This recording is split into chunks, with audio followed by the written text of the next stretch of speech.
Welcome to the Enlightened Misfits podcast, a space for spiritual entrepreneurs who refuse to settle for anything less than their purpose. I am your host, Lauren Perlingi. After surviving a near-death experience and being declared gone for 3 minutes, I woke up with a mission to help women turn self-sabotage into self-compassion and fear into fuel. Here, we're going to dive into raw conversations, practical tools, and inspiring stories designed to help you break free from old patterns, claim your voice, and build a business that lights up your soul.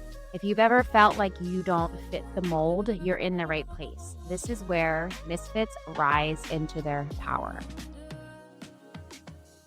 Welcome back to the Enlightened Misfits podcast, the space where old souls, cycle breakers, and visionaries know who they are and are here to do things different. I'm your host, Lauren Perlingi, an intuitive human design guide and trauma-informed healer. In this episode, I am joined by Chris, an energy healer, spiritual counselor, and psychic medium devoted to deep soul healing and personal transformation. Chris works with old souls and survivors of narcissistic abuse to release trauma held in the energetic body, restore balance, and reconnect to their true essence. So before we dive into the deeper layers of trauma, intuition, inner child healing, can you share your story, Chris, and what led you to this work that you do today? And how has your personal experience shaped the way that you understand healing on an energetic and soul level? Yes, absolutely. First of all, thank you for having me because I feel just this is such a perfect match to the kind of work we both do, and just putting that out in the world just feels really right. But my story, I feel, evolved really just by me tripping, falling flat on my face, and having it smashed into the mud over and over and over again. It was, a lot of trauma, but I didn't realize it as trauma. It was my normal. I grew up with two very narcissistic parents, so we were in this narcissistic family dynamic that felt like my normal. So I grew up always feeling like I was a problem and that I was a bad kid, and well, while I won't say that I was in any way perfect, I was still a kid. So there was a lot of abuse there, physical, emotional. It was challenging. You would think that once I got to my adult years, it would have improved. And in some ways it did. I wasn't getting hit anymore, but the emotional stuff was still there, and it was rather intense. But then when I started to have my own family, my father hit my first child when he was 2 years old. Oh, And wow. that I feel should have been my I'm done, and I should have walked away then. But I wasn't emotionally there yet. I was still, dealing with the trauma of my own upbringing, that while that time period was challenging, I decided to forgive my father and even my mother, who was incredibly toxic, trying to convince my son it never happened. And, much like my own childhood would have been. Right. And I gave them another 8 years. I didn't know that was going to be a time period. I didn't feel like it was they were on probation. I just wanted a relationship with my family, and I really tried. But in that 8 years, it was still the same cycle. And because any kind of abuse cycle, just you're just in that until you choose not to be. And then one day my dad threatened to hit my husband. And I said, no, I'm not doing this anymore. And I cut them Wow. off. And it was a very hard, I'm done. Yeah. I blocked them from everything I could. Um, then I just went into panic mode, because when you've been punished your entire life by people who have hurt you in every way possible, Right. and now you cut them off, the first thing is fear. So my nervous system was just in this hyper vigilance that I didn't recognize. I just now was anxious for the first time in my life because I was terrified. What are they going to do to me? How are they going to try and hurt me? Was where I was at. So I went to therapy. That was my first step of really just unpacking narcissism, narcissistic abuse, and validating a lot of my experiences and my feelings, and really seeing how textbook narcissists both of them were in different ways. They were on different ends of the spectrum. My dad is overt, my mother is covert. But the magic in this for me is it absolutely stepped me into this world of awakening, because as I started to heal and calm my nervous system, all of my abilities, my clairs started coming online. I started seeing people in spirit. I started hearing people in spirit. I started getting these downloads. I didn't know they were downloads at the time, but what I thought was just kind of an intuitive aspect. I would have called myself an intuitive empath, but very quietly. Like my background's in business. My parents met on Wall Street. I was groomed for Right. that kind of life. I worked in New York. I did that life. I did very well, but it obviously wasn't me because I'm now this completely different person. And I'm so grateful for it. I will say that. But it took the hardest decision of my life was cutting them off. And my only regret is not doing it sooner because it changed my life for the better. I had a glow up in every way. Yeah. Let's kind of talk a little bit. I hear a lot of people, especially because it seems like narcissism is really huge right now, which I love the awareness because, a little bit of like my backstory, like when I filed for divorce, God, how long has it been now? Mhm. Well, I'm married again, but doing some healing through that year. It's been 6 years, 7 years, something like that. I can't even remember. Um, that I didn't even know that I was married to, and I'm not gonna say diagnose him narcissist like a narcissist. However, he was textbook and covert, like textbook everything. And I was like, what is a narcissist? Like, what does that mean? I just, of course, like one does scrolling through, Yeah. social media, it started popping up. And I'm like, oh my goodness, oh my goodness. And at that point, I was still victim, like in the victim cycle of like, poor me kind of thing. So I was looking for answers, like to understand it. But then I always had this sense of like empathy of like, well, maybe he doesn't know, or maybe he's unaware. But then it's like, I feel like for when I'm listening to your story, I'm like I'm hearing the same like you wish you did it sooner. And I feel like a lot of people. Shit, I probably would say the same thing. Going back to what I know now, I'm like, damn, why how can I not see what was happening? Like I attracted him for obviously a lesson, a reason. And it was every relationship, it was like that. It was emotional, physical, mental abuse, right? My parents didn't abuse me, but they emotionally and mentally abused me. So it's kind of like the same thing.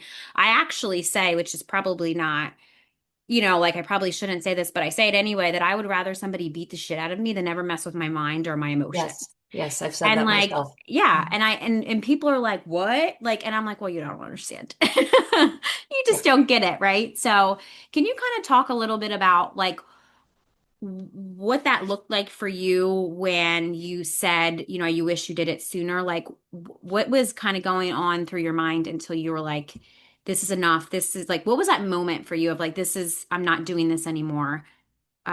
Like what did that moment feel like to you? And like, how did you kind of help? Like, besides therapy, like, what did you do? Like, what were some of the steps that you did? If somebody's like listening to this, well, when people are listening to this, like, if they're in this situation, like, what would be something that you would say?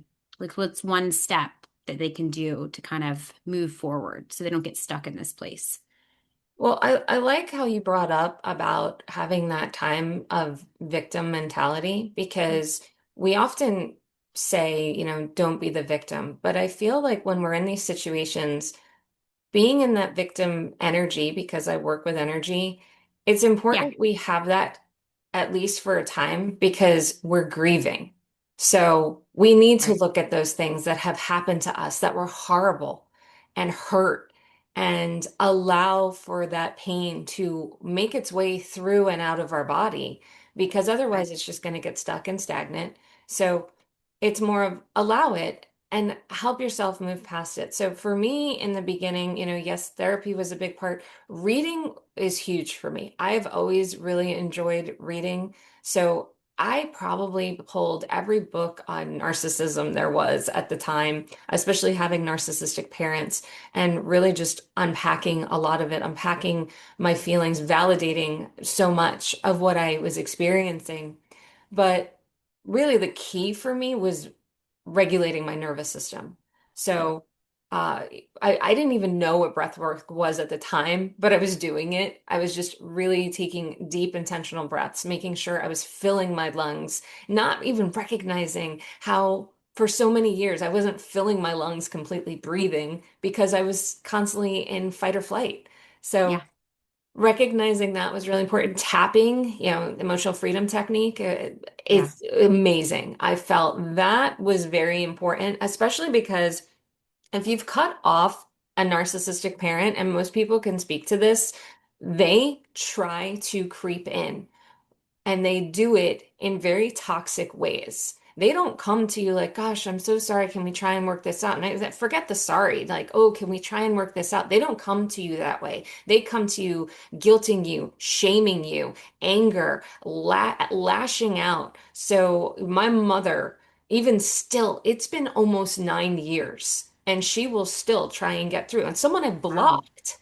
And Wow. it's just very toxic. Now, I Yeah. understand a lot of this is coming from her own pain, and Right.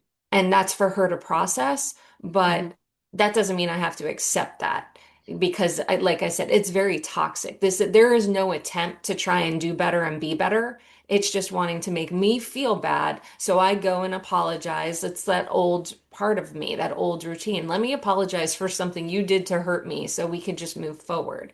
It's choosing our own power and it's taking it back. So nervous system regulation, I feel, is huge. Breath work helps with that. EFT helps with that. I work a lot with the chakras. So, and I read chakra energy. So Hmm. I didn't recognize at the time that my healing my chakras was helping me heal uh, my nervous system as well. But at the time, I had had an autoimmune condition of my thyroid, and I have since healed that because I grew up in a family that I was criticized for my voice. I was criticized for the way I spoke, what I said. So to have developed into a thyroid condition it now is in no way surprising to me. But the fact that I was able to heal it because I got out of that toxic system was very empowering. So recognizing that healing is not linear, it's always in layers. This didn't all just happen right away. It was very incremental. But the more we do to calm our nervous system, the more we're able to make better decisions for ourselves as well. Yeah, I was gonna say I definitely can resonate with the nervous system. Like I wish now I work, very heavily with the nervous system, with my clients and stuff. But it wasn't until a couple years ago that I was like, why? Like I wish somebody would have said to me, let me help you with your nervous system. That's what's going on here. It's like Yes. nobody ever told me this when I first started. It was like, you know, my first, my first mentor was a healer and she kind of like helped me process, the narcissism and, from, my mom and my healing actually kind of my mom is more open to like she goes to therapy now. Like my mom's more open about communicating. So is my dad. He goes to therapy. Like my mom Wow. listens to she told me the other week, she goes, yeah, I listen to your podcast. And I was like, what? Wow. So it's like interesting. The more healing that I do, my mom is starting to realize she does have a lot of shame and guilt around a lot of things, I'm sure. And I always remind her that Mom, I chose to be here. I chose you as a mom and dad. Like she still thinks a little bit when I talk about like that stuff. She doesn't truly believe me. That's okay. Like, but it's just, I don't want her to have more shame and guilt. She already has her own shame and guilt from hearing my story and, like watching what I went through, knowing what I went through from my perspective now. So I can understand that she probably has all of that, and then boundaries too, huge boundaries. Mm. She's like she's taught me huge lessons around boundaries. So and this it's but it's different for my father-in-law, my current husband. I always say current husband, and he goes, why do you say that on podcast episodes? I'm like, well, you're like my husband, like currently. It's not like it's Yeah. gonna change, but Yeah. you're my husband. But lately, actually recently, we had to disconnect from him because it was so ungodly toxic. And I was like, Mhm. there was things that were said, and I used to always say, I'm not part of your flying monkeys. Like, that's just not me. I'm married into this family, and I'm not part of this dynamic. But it really kept me sick for a very long time. Like, I would always get sick when I was around him because I was not speaking, like my voice, I would just kind of stay quiet. And I'm like, this is what reminds me of like when I was a kid. Like my own parents don't do this to me anymore. So it's just like, what's going on? Like, that's what I was like, what's going on?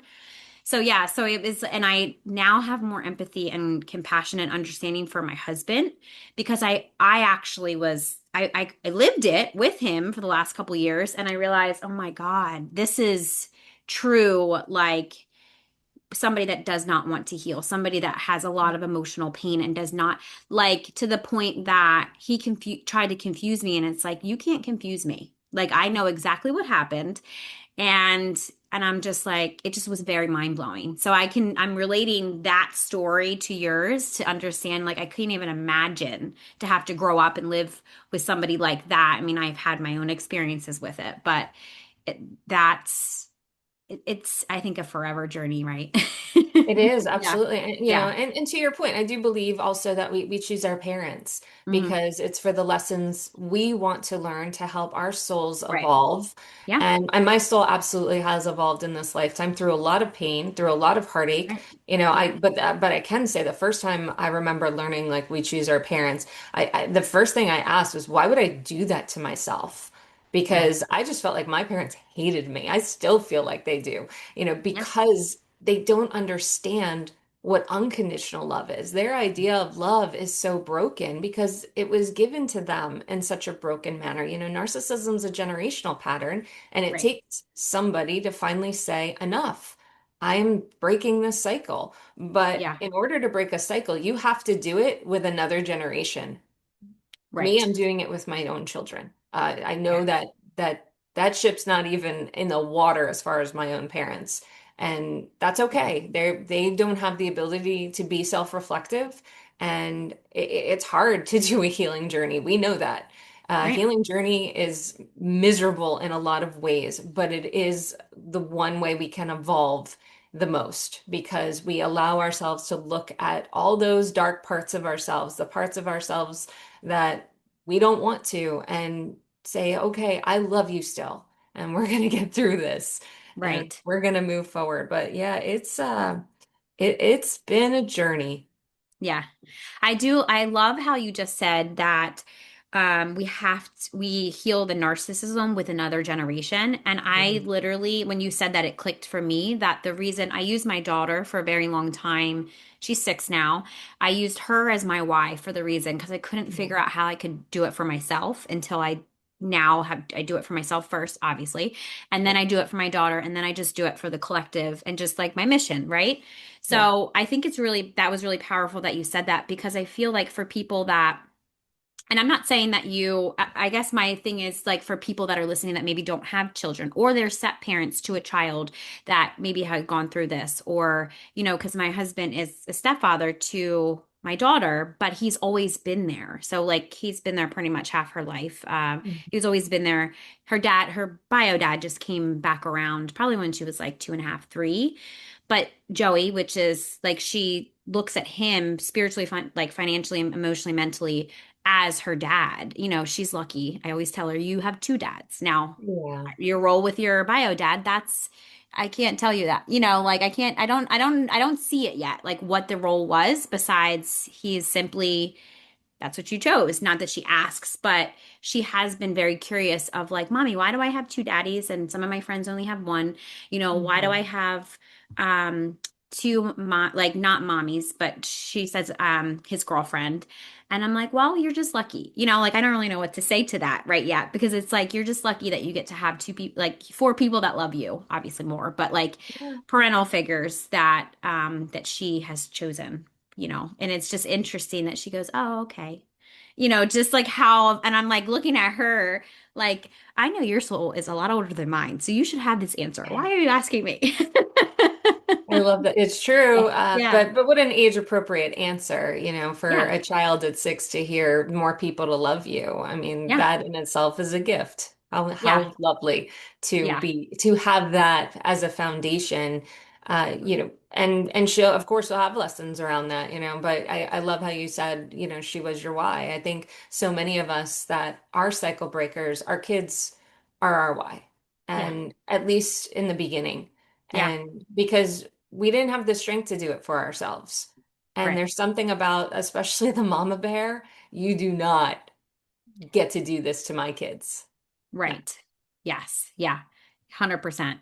So, when you when you with your clients, or when somebody, like if you're just, in a session with somebody that's experienced narcissistic abuse, what specific like energetic layers, or maybe I should say like imprints, does it tend to leave on the body? And how does this like show up in their life like every day? Yeah, it will always depend on the person because Hmm. obviously every experience is different. But the way I will read someone's energy, I read the seven chakras. I start with the root and I work my way up to the crown.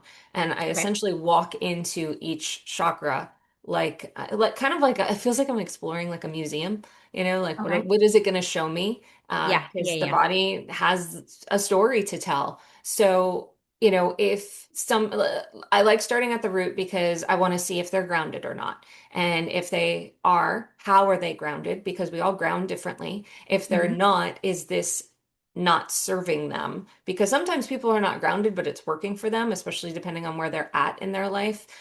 They could be traveling a lot. They could just be very busy, but like I said, in a way that is serving them, supporting their energy. And then I will look for, obviously, if they're not grounded in a way that is not supporting them. So I look for that because a lot of times when it comes to narcissism and narcissistic abuse, someone's not grounded because they don't feel safe. So they don't know how to ground Right. themselves and their energy Yeah. is not grounded. So because when your root is not grounded, it creates chaos in the rest of the body system. So Mhm. that is, like I said, why I start there. And as I work my way up through each chakra, in some ways, I kind of feel like I know what to look for, but it's always a new experience. I always have surprises, but it's always like very validating. Like I was in someone's sacral chakra recently, and I knew very little about her. I just knew she was friends with another client, and how they knew each other, but I knew nothing about this woman outside of the just general stuff. So as I'm in her sacral chakra, and our sacral chakra has a lot to do with our creative energy. And that's what first came up to me for her was creative energy. So I was like, you have a really good artistic eye. I said, I don't know if you're doing something with like photography and as I'm speaking, she's like, I'm actually a graphic designer. I was like, oh, there you go. Can't make that up. Yeah. So it's always very interesting. I even had someone recently, she's like, well, how do I know you didn't Google this about me? Because, so many of us can be Googled now. And I was Yeah. like, Yeah. yes, it's such a good question. And I love that question. Keep that in mind as I now go through your chakras and find the stuff you just can't Google. So I have a lot of fun with that. Yeah. But so the body always will tell a story. And then each chakra will kind of speak differently depending on their own trauma situation. Um, I always look at how the heart is structured. If someone has strongly guarded their heart, they've been very hurt. Um, I, I had a client recently with their throat chakra. While it would open, it was very tight. So we couldn't quite get in, but Hmm. the openness told me, okay, there's a willingness. So I felt the tightness, and then I had to feel to the energy of that. Why is this so tight? And then I looked at her and I said, are you often scared of saying the wrong thing? And she's like, all the time. And I said, that's why this is so tight. And then I've been feeling past that. Where does this come from? She was always criticized for things she said growing up. So now we're working on her throat chakra. Uh, so, while there's generalities like, narcissism, it's very common to have issues with the throat because you were criticized for speaking or not allowed to speak or scared to speak. But Right. not everyone will show a tight throat chakra. Some will show a dirty one, a cloudy one, a blocked one. It really always depends on the person and their own experiences and what their body's willing to share. I always respect energetic boundaries. Some people get scared, like, what is she gonna see? And I'm like, if there is some sort of block that Yeah. your body doesn't want me to see, it will protect it. But I'll just say, like, hey, this is here. It's connected to this experience or this person, but I'm recognizing that it's not really wanting to be opened right now. And they'll be like, thank you so much. Yes, okay. So, Yeah. but honestly, I have fun with it because I love one that people allow me to do it. Yep. I love experiencing all these new energies and also giving people the tools to heal. Because as I'm in Right. these chakras, I'll look and feel for the stuff like what will help this. Because like let's just say like I gave examples of like breath work. There are people that I'll feel into that and I'm like, nope, breath work is not for you. You'll try it and you'll quit and walk away. So that Right. won't Yeah. support you. So I like that I could feel into that too. So it's very intuitively guided, spirit guided. It's a beautiful process, and I'm really just grateful to be at this place. Yeah. That when you were talking, I know like going back to like when I was like first kind of tuning into like my body and how where I can feel it, and it always mine was always at the root first, and then like it's always like I think it lingers at every different layer at the chakra, but I've always constantly had to work on my throat chakra. Yeah. Like, and it's like that my sacral and my throat. I'm root two, like all three of them.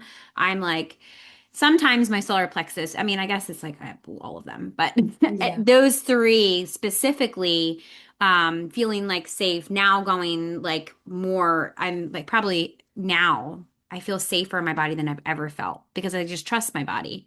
Yeah. And when I don't listen to my body, I also know what that does. So, Yep. We all so learned that the hard way, right? yeah. So it's like I'm not, it's like though it's like that one time that you learn it. You might learn it again. I always learn things in threes, which Yeah. that's how it was. And now I'm like, I'm not learning that. I don't need to learn that in threes anymore because it doesn't need to do that. It just doesn't need to happen. So yeah, I definitely can resonate when you like going in. And I feel like and can you kind of talk a little bit about this? Like if you feel something, like if your chest is hurting or your throat is hurting, is that like your body signaling to like it could potentially like, or if like your hips are hurting, that could potentially be like some energy stuck there too? 100%. It's yeah. Our body whispers before it screams. Yeah. And it's always that little stuck energy. And that's why it leads to health stuff. So, if Right. you are feeling these pains, like I will never say like, "Oh yeah, go to an energy healer. Go to a doctor, go get that checked out." Yeah. But energy over time just it festers and it can become very toxic. So we absolutely have so many different ways that we can help move it, shift it. But if we don't change the patterns within ourselves that created it in the first place, it's just going to come back. Uh, Right. or it'll just manifest differently, but similarly, because when it comes to chakras, they help support each other. So let's just say someone's very depleted in their throat chakra, their heart chakra, and their third eye chakra will very likely jump in to help. It's always like as you say in threes, it's interesting that came up because the chakras also help each other in this supportive layer of three. Sometimes they'll go up, down, or that surrounding. So, like if you have a throat issue, it might be the third eye and crown, or it might be the solar plexus and the heart helping the throat. It just depends on how the body is working to support you and what you're going through too, because Right. you're pulling the energy from other chakras because those other chakras have the ability to support whatever struggle is going on there. Like for example, a throat chakra might really need the personal power energy of the solar plexus. So then I can't bypass the heart. So it's going to get the heart energy as well as the solar plexus to have more strength and power.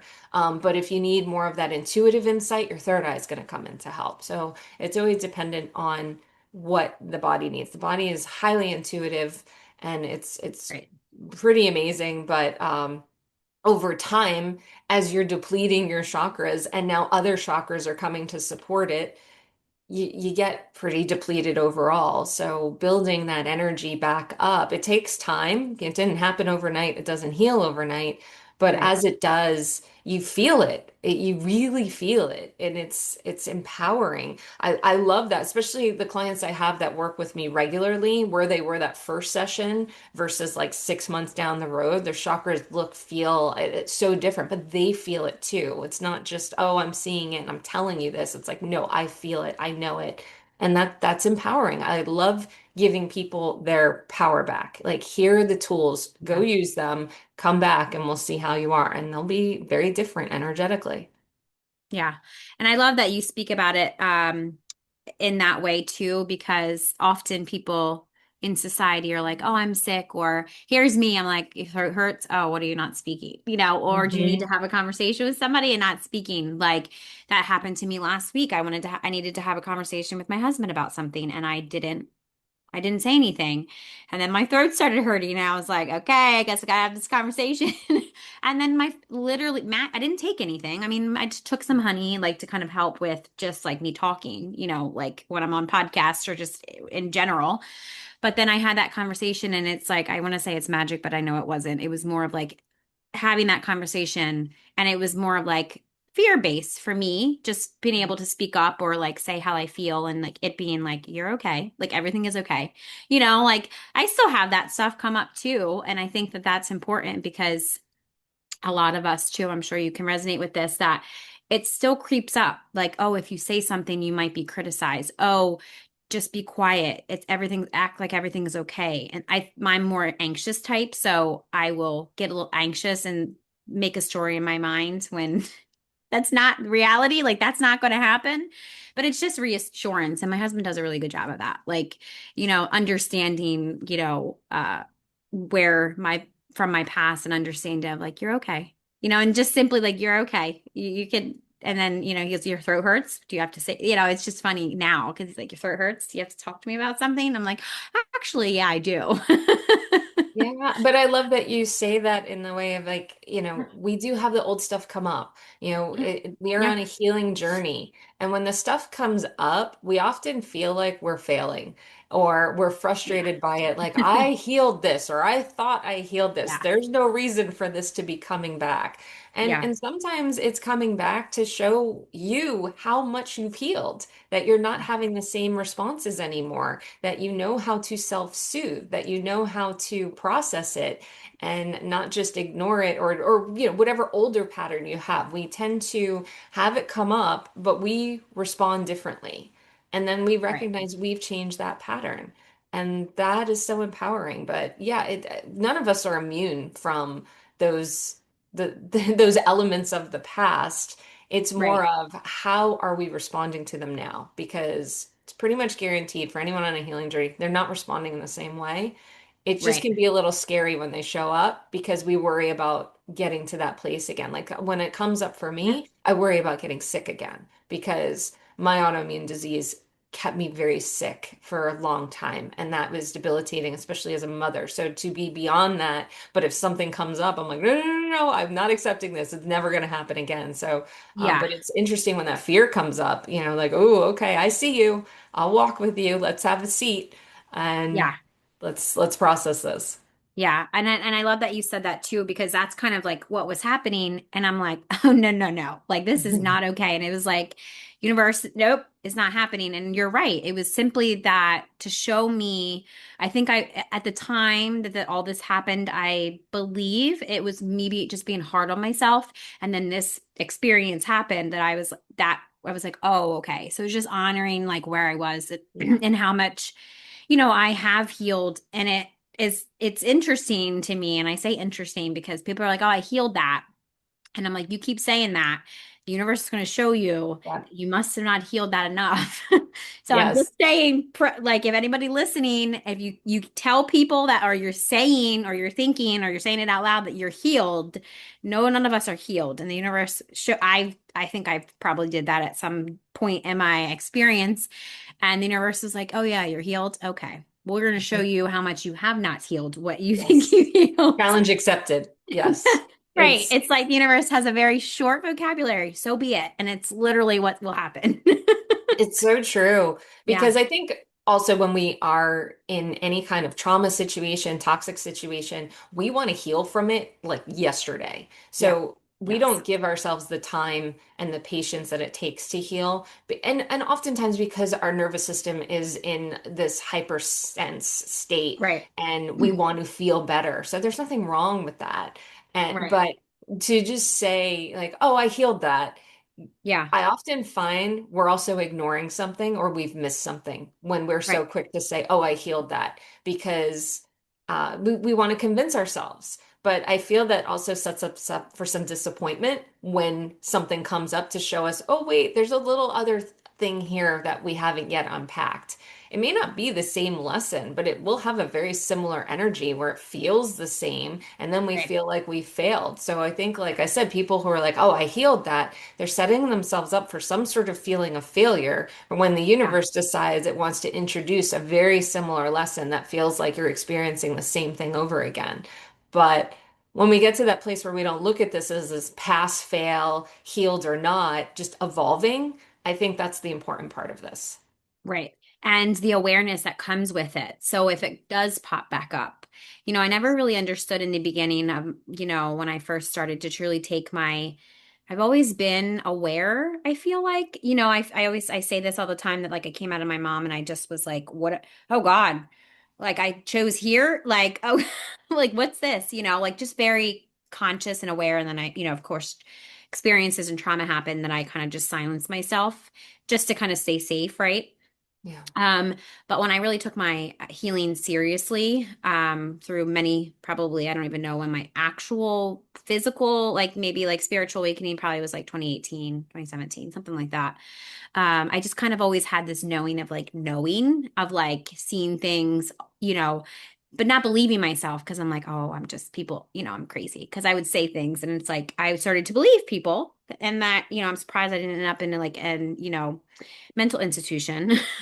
But what I connected to like through all of that is I tried like my mentor said this last week on a call. She said, you can't just scream affirmations at a mirror and believe it. And I think a lot of people, especially society, it's like, oh, say this mantra, say this, say this affirmation. And I'm like, my body is like, I don't fucking believe you, like this is, you Yeah. don't believe this. And that's why it was like the same experience was happening over and over again until like you said, it was like the evolving of the experience or the awareness, which I think Yeah. was, huge for me anyway. Yeah, and I like how you bring up about affirmations and that because I feel like affirmations can be very helpful, but Right. in that lesson that you just brought up, if your body is resisting it, there's Yeah. a reason for it. You can Yeah. go into that. Let's see where's the resistance and why. I remember when I first started doing affirmations, I felt ridiculous. I didn't Yeah. believe a single one, and I felt all of it in my body. And I felt the challenge of that. It probably took about 3 months because I was dedicated. I was like, I heard this could help me. I will do it. Yeah. So I did. It was, but 3 months is when I started to at least start to see it in my reality. Like, okay, now I see the shift. But I could understand why people, after doing it for like a couple weeks, are like, this is ridiculous. Why am I doing this? Right. So, but it's because the body is resisting it and Right. you're having this like inner conflict with your body and it's allowing that program to shift and change because all of this is like it's like subconscious mind reprogramming, and there's two Right. ways to do that: through repetition. That's why affirmations over time help, or using something like hypnosis. But it's really, what is your subconscious mind program, and how can you help yourself in that to not accept it as a program anymore? Right. Yeah. And I often, and I know like when you say that, that makes it click like, oh, I mean, I kind of already put two and two together of why I always liked Theta Reiki, but it was more of like that being in that theta state and kind of like listening and then listening more too. People say, oh, you need to listen more than you speak. And it's true because if you Mhm. listen to somebody, the things they tell themselves. And it was really, I think that was really empowering for me too, because I would always believe that people's projections on me made me feel like it was me that was the problem. I mean, like, if I'm in a situation, I'm half the problem and the other person is half the problem, like in that situation. But it's kind of like, oh, they talk to themselves like this because they wouldn't talk to somebody else like, that if they didn't talk to themselves like that. And I feel like that is really powerful because I'm like, it comes from a place of like, how can I have compassion and have also compassion for myself too. And I think that's for me, that was really, really important for when I was releasing a lot of my trauma. So, like with your clients, how do you help them safely release trauma?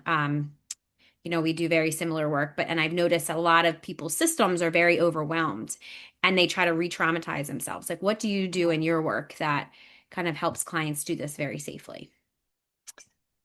Well, again, with the chakra reading, a lot of it is awareness Hmm. because healing, first step is having the awareness to Right. any kind of healing.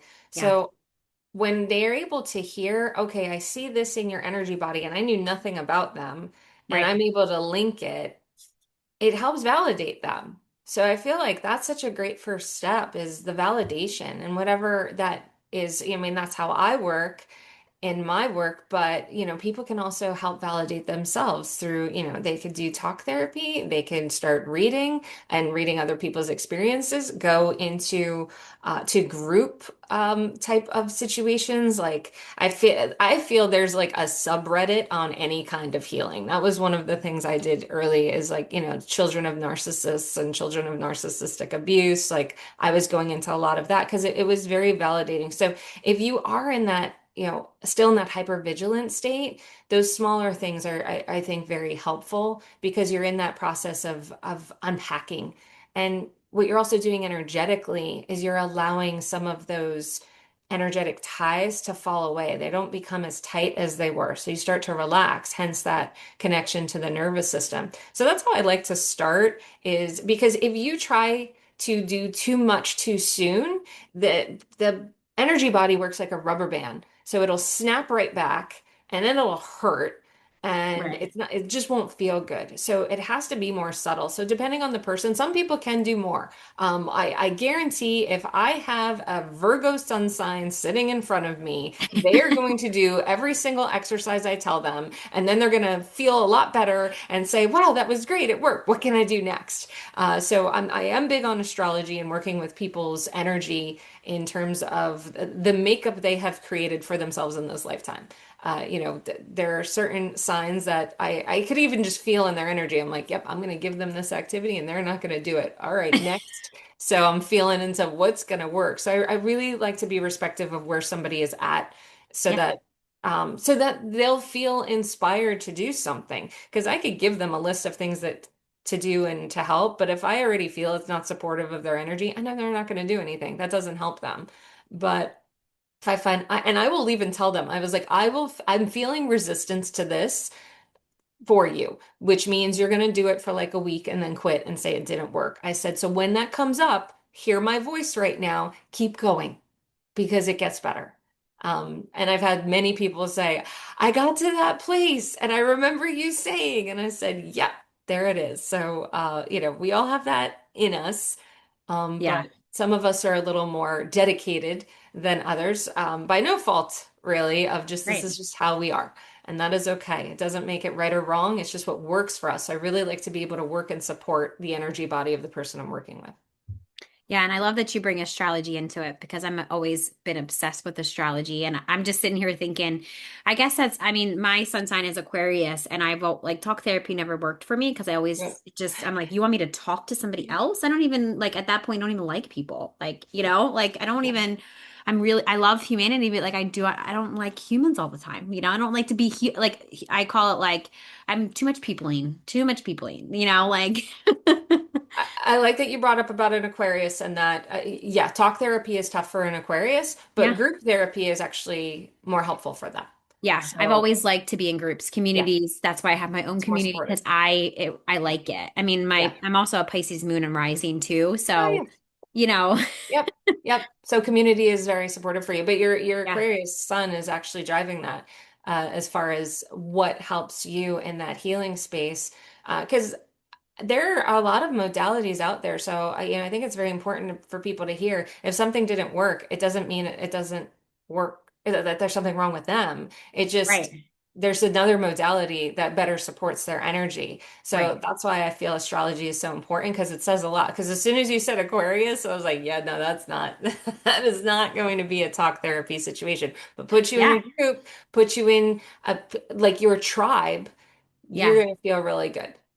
Yeah, yeah, and I mean, like my mom always stuck, like made me go to, oh, you need to go to a therapist, and it's just like I've been to therapy, talk therapy my whole life, and it's like it got to a point that I would just tell them what they wanted to hear, and it wasn't Yeah. helping me at all, and I'm like, okay, they don't. I would say one thing, and it's like, well, just go do this, and I'm like, I already did that and it didn't work, like, so let's try something else. And then it was the medication too, like, Hmm. oh, we're going to stick you on this medication, that medication. I'm like, not taking that, like, for like Yeah. my whole life, it was like having, at the time diagnosed when I was like, I think I was 6 or 7, some really young, really, really young with ADD. And then my mom, without knowing better, I guess, just stuck me on medication.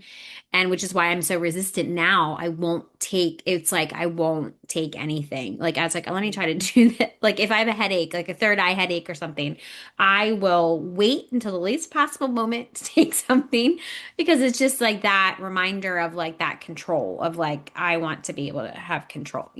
But sometimes you just need to take some, ibuprofen. Yeah, as you say that, when you said third eye headache, I feel that shoot right down to your sacral. So there's a Yeah. connection to hormonal imbalance. Yeah. Just as a Yeah, heads that up was, there. yeah, that's actually I just discovered that through working with my GYN, which is kind of like, Hmm. he's not really holistic, but like he does things that are more on the holistic side. And he had just, he had said to me, I think we need to do like somewhat of like they don't do the full panel. Like I have to go to Hmm. naturopath, but which I'm going to see like where my levels are off and to Yeah. see like, what, because through my experience too, is like when I was on birth control, which is how my daughter happened, getting off birth control, I had a Hmm. blood clot, which was from my birth control. And then, obviously that was, it was triggered by like the estrogen and, it was the patch too. So it's like, well, can't be on birth control the rest of my life. So I'm like, oh, I'm gonna have all these babies, but no, like I think it's more now, it's more like you said, hormonal, which Yeah. was just brought into my awareness, just about how I feel too and my energy levels. Yeah. The last couple, I guess it's been since October, maybe. So yeah, you're right on. You didn't even know that. See, look, real life. She didn't even know it. I didn't tell her any of Nope.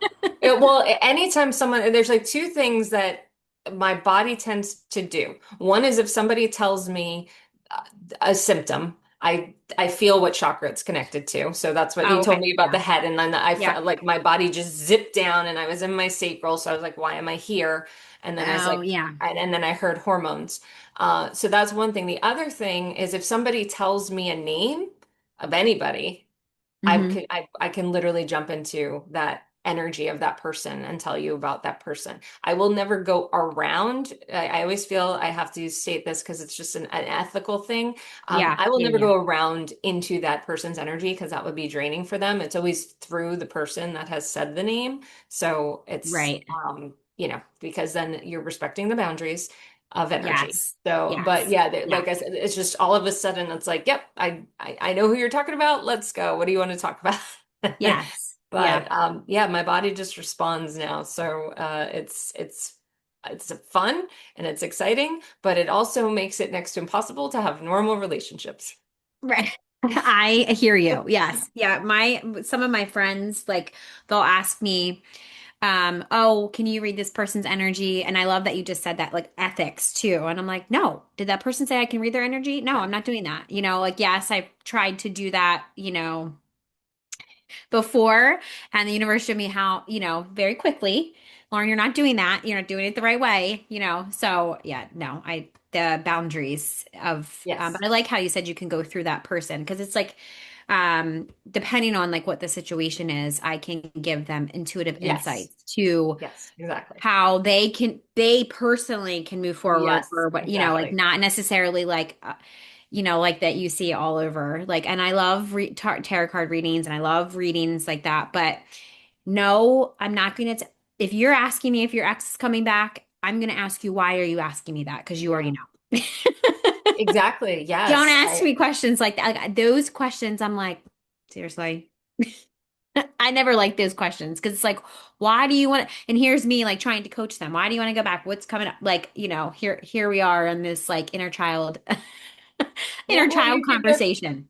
you don't, I think we're similar in this. We recognize when people are giving their power away and we want to Yeah, help them take yeah, that back. yeah, Because when we start asking questions, we're stepping outside of like that. Like, what's going to yeah, happen? What should I do? I will never tell someone you should do this yeah. because No, that'd be me taking their power away. But I will yeah, help them. Like, let's get you to a place where you feel empowered by your decision. And I'll right. see paths. I'll see like, okay, I feel this supportive, I feel that supportive, but everything always changes on our paths based on our choices and our decisions. So sometimes the path we're on, even though it feels good, doesn't mean it's the one we're going to stay on. Because again, we have free will. That is our God-given gift, and we Yeah. should absolutely use that. So to come to anyone and say, what should I do? All you're doing is giving your power away. Yes, and that is huge too, especially, kind of circling this back to like narcissistic abuse. Like that arguing, that was like the biggest thing that I remember of learning, especially with my husband's father, is I always felt like I needed to defend myself. Yeah. And he is an Mm, Aries, right? He is an Aries sun. And I'm telling you, he is probably the only Aries that I know that likes to argue. Like literally that he does that as a hobby. And I'm like, my husband has warned me about it. All he likes to do is argue. So I would keep quiet, keep quiet, keep quiet. My throat would hurt, keep quiet, keep quiet. And then, I started speaking up and then I started to be that one that was like pushing back. And, um, going back to like speaking about astrology, I was like, why does he like to argue all the time? Like, what? That is like, and then I realized I'm giving him my energy, my yeah. power The supply. to make him see something that he's never going to see. Like when I spoke, it's frequency, right? Like Mhm. I'm speaking to I might as well just speak to a wall that's not going to talk back because like he can't hear me. And I'm like, finally, it was like a couple months ago that I was like, he's never going to hear me. So, and that's Yeah. okay. And it's like so much, like so freeing to know that having like learning that lesson and being very thankful for it. Like, thank you for showing me that I was giving my power away because, I was constantly depleted and I couldn't figure out why. I'm doing all the right stuff and realizing that was part of the reason why. I'm sure the universe showed me time and time again and I just wasn't listening. I wasn't watching it, but it's like now I feel peaceful, you know Yeah. in that realm, and so does my husband. It's been peaceful, like there's no chaos, there's no conflict, it is just no none of it. And I think, It's so nice when we have that peace. right. It just I can't even describe the peace that it feels like. I mean, granted, the family dynamic looks a little bit different, but everybody in his family respects it. And I think that that is huge and Yeah. how it shows their character. I mean, I'm not there in the room when they're there with him, but from what I see, they're very respectful of it, both of our decisions. Usually I always hear the opposite of, you know, getting like, siblings shaming other siblings because of, Yes. That happened to that. me. And I think that that is huge to his brothers, like his brothers and his sisters, sister, I should say, perspective on like how they're on their own healing journey. And I think that that is really, really powerful too. Well, and they see it too. I mean, Yeah. I like as you talk about your father-in-law, like and the arguing and the not listening, all he wants is to be right. That's where Right. the arguing comes from. And Right. when it comes to that, like I see a 6-year-old little boy who was always wanting to be right because he was always told he was wrong. So Right. it comes from somewhere, Yeah. but it doesn't mean we have to tolerate it. We learn to have compassion for it. And we Yeah. recognize that we also have the compassion for ourselves that we're not tolerating that behavior. It's not acceptable. And if they don't want to change, that's okay. We're not here to make others change, but we can Yeah. change ourselves around that. Yeah. Yeah. And it's a beautiful gift to ourselves. Yes. Yeah. No, and like that's the plate. Like that's how I had to kind of like talk myself through it. Cause I think, the universe was like, I asked for it, I got it, and I was like, this shit hurts. Like it just, it hurts still, and Yeah, not it does now, hurt. like physically, but like it did for a while. And I just always remember my husband saying, "You're talking about it still. So obviously you didn't forgive him." And I said, "I forgave him for myself. It's still, I wish it was different, but it's not different, and that's okay." Yeah. Because till current day, he he doesn't think he did anything wrong. And I said, and that was said to me. And I just said to his family, I said, that's okay. He's never going to think he did something wrong. And like you just said, it's validation on that little boy that was Yeah. constantly told that he was wrong. Yeah. And then when they said that, I connected that. I said, well, he's just a little hurt 6-year-old boy inside of him. Obviously, he's not, he's a grown man, but like that I can see and I can have compassion for, but I also have boundaries and Yeah. like I can still love him, from a distance. And I think that's really powerful because speaking that to, clients that have gone through it, other people that have gone through it, even you now speaking that, it's needs to be talked about more because I think a lot of us hold shame around cutting people off at that time, or you shouldn't cut your family off. Life is short. I see that sometimes on social media. I'm like, what? Like, what? I want to know their perspective on why they feel that way, because it's, again, protecting your peace. It's not closing people out. Like, I do know I've done both sides of boundaries, but like, how can you love people still from a distance and have boundaries? And you don't need to talk to them, I think that's No. really Yeah. important. Yeah, 100%. It's interesting too that we're talking about this because there's an article that was in the Wall Street Journal that was trending for a bit because it was essentially this mother saying she wasn't going to be a doormat to her estranged children. And my own mother sent that to me as kind of she likes to do things like that, I'll say. And I'm Yeah, thinking the first thing was I was just like, this is just you're never gonna learn. Like how for one, how are you a doormat? I want absolutely nothing to do with you because of right. how you've hurt me and my family. And I did still try to. Yeah, There's no want for healing. So the attacks that people make, especially on estranged children, don't understand that, especially from an energetic standpoint, how it goes against the grain for a child to not want to speak to their parents.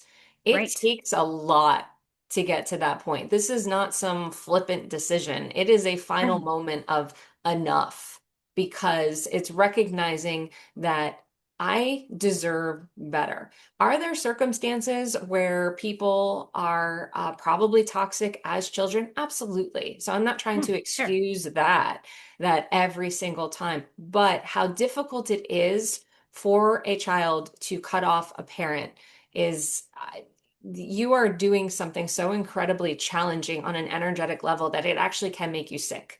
But when you get to that place of healing, and it's freeing, it's really looking at the other side of it. Do you feel better? Is your life better? It's like any kind of Yeah, breakup, you look at who had the glow up and who didn't. Because the person right. who had the glow up, there's usually a reason. Right. My life got so much better. I have so much peace now that I never had before. I didn't even know life could be this peaceful. Like, oh my gosh, is Yeah, this real? So it's really looking at that is like, where is your peace? And know that your peace is worth fighting for and it's worth protecting. right. Yeah, no. And it's just been a couple months too, but it's so different. Like, I'm like, Yeah. when you going back to what you said in the beginning of the conversation of like, why didn't I do this sooner? It's literally, I think at some point I've said that to myself, like, God, why didn't I do this sooner? Like, I put myself through hell for the last 3 years. And here's the thing too, and I know that my husband is having his own healing journey around this too, but I specifically said to him, like, I am going to make this decision for myself. I will respect and know that you can still talk to your father. That's fine. That's okay with me. And he goes, I will never be okay with the way that he speaks to you. And, he has to go and, unpack all of that for himself too, because I often I recently somebody said, did you tell him not to talk to his father? I said, absolutely not. He makes his own decisions. Like Hmm. he can make that decision for himself too. And he did. And it was obviously influenced by like what had happened to me, but I wanted this to happen. I wanted something to change. And that's what I was asking for, of like something in the dynamic to change that I could just get away. And I didn't obviously know how it was going to happen. I just kept asking that question to the universe. And this is how it happened. I mean, very dramatically, very, everybody's seen it, in the family, like not seen it, but they asked me like, oh, what happened? And I just sent screenshots because I don't need to tell about it. And they were like, okay, wow, that escalated. And that was it. And I stopped talking about it because, I think there was some small part of me that wanted everybody to know that what the real truth was, which at the end of the day, I now know that they know how it goes. They know they lived with him. They know how he is, so yeah, the smear And you campaign, know I your should say. truth. Yeah. But the fact that you know your truth, you accept your truth, and you love Yeah. yourself for your truth is the most important in that because there's healing in that. And it's Right. not looking at others to make us feel better because, yeah, it would feel better if others behaved better. Yeah. But ultimately, it Yeah. comes No, down to true. us. It really does. I mean, but to your point also about, in these relationships and why we hold out and why we don't do it sooner is because we have hope.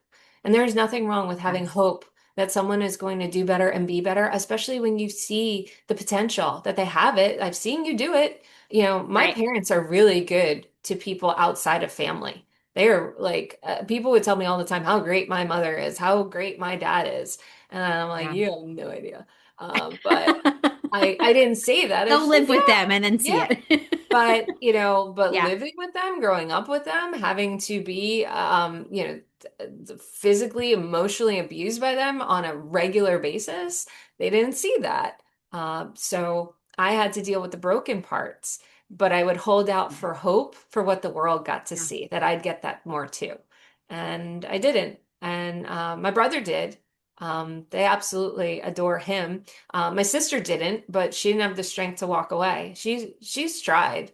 I know that, but she doesn't have it in her. And that's her journey. Right. Um, Sure. that's not, she doesn't need to for me. I needed to for me. And my children are better off because of it, not just me, but them. And to see how much has shifted for them because of that decision to not have that toxicity in their lives, I'm so grateful. Yeah. Yeah. There's my daughter has said things that, I would always make excuses for, and I don't anymore. And Oh. I don't Yeah, talk about it. And she doesn't ask about it, and because it's just not a constant in her life, so it doesn't matter, like it doesn't matter to her. The people that matter is the ones that show up for her, and I think that exactly. goes to show. So hopefully that there isn't any trauma around there. However, if there is, then we'll deal, like I'll give her tools to kind of like help with that. But there is some as you can imagine. Yeah. There was some things there that were it all started over all of that. Um so yeah. So Yeah. before I was gonna say I could go on and on for this for hours.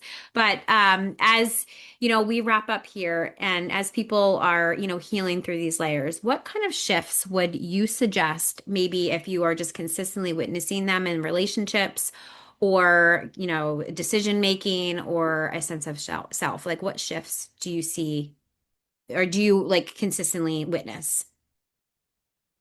I see a lot of calm start to come in people. And I think that is one thing. I brought up peace earlier because they've now started to recognize what peace feels like. And it's not the idealized version of calm. You're not in this, euphoric state, but Yeah. it starts, you're working toward it and you're working towards joy and you're working towards happiness in these very authentic forms. It's not forced, it's not pushed. It's just, but it starts with calm because you've now started to calm more. Like, oh, I don't have to react to this. I don't have to defend myself. I don't have to do anything, but just allow myself to relax in this. And I feel that and is incredibly empowering and so encouraging because when you get to that point, you're just going to keep growing beyond that. You can't not. You don't just get calm and then you're stagnant. You're calm and now you evolve in this beautiful way. I like to look at it like a lotus flower. You're just like in this beautiful bloom. Yeah, I love that. And don't we all want to get there? Isn't that ultimately the Absolutely. goal? Yeah, I know it's very me. it's very phoenix rising from the ashes. Yes, yes.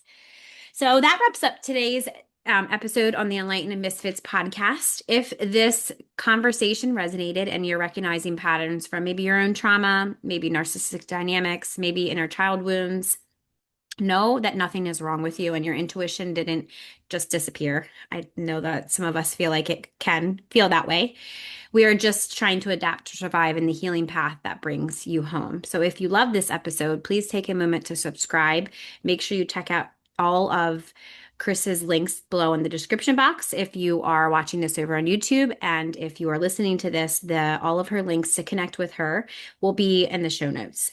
And if you're craving for deeper support, community, and embodiment of your energetic blueprint, I'd love to invite you into the Enlightened Misfits Sisterhood as a space for healing, alignment, and building a life and business that honors your nervous system and your soul.